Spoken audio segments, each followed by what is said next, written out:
Hello மக்களே! இன்றைக்கி என்னென்னு கேட்டிங்கன்னா, கனவா சமையல். கனவா நல்லா ஃப்ரெஷ்ஷாக அலசி வச்சுருக்கு. அதுக்கு தேவையான பட்டை, கிராம்பு, ஏலக்காய், சோம்பு, குடமிளகா, வெங்காயம், தக்காளி எல்லாம் வெட்டி ரெடியாக இருக்குது. குக்கரில் பாயில் பண்ணுறோம். ஆயிலு, அதுக்கு தேவையான ஜாமான். ஓகே, இப்போ குக்கர் அடுப்பில் வச்சாச்சு. எல்லாம் ரெடியாக அலசியிருக்கு. பட்டை, கிராம்பு, ஏலக்காய் இப்போ எண்ணெய் சூடாகிருச்சு போடுறோம். போட்டு அடுத்து நெக்ஸ்ட்டு வந்து இஞ்சி பூண்டு பேஸ்ட்டு.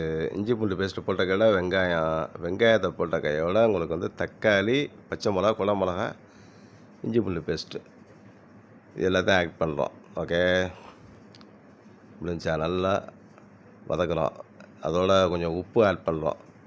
வெங்காயம் தக்காளி போட்டாச்சு. உப்பு ஆட் பண்ணிவிட்டு புதினா மல்லி கொஞ்சோண்டு உப்பு ஆட் பண்ணோம்னா உங்களுக்கு சீக்கிரமே இந்த வெங்காயம் தக்காளி வதங்கிடும். ஓகே, மஞ்சத்தூள் போட்டு வதக்குறோம். நெக்ஸ்ட்டு மிளகாத்தூள், மஞ்சத்தூள், மிளகாத்தூள், கரம் மசாலா.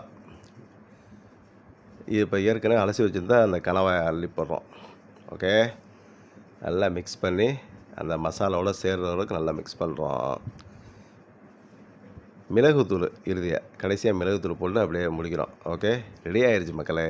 தேங்க்யூ. சப்ஸ்கிரைப் பண்ணுங்கள்.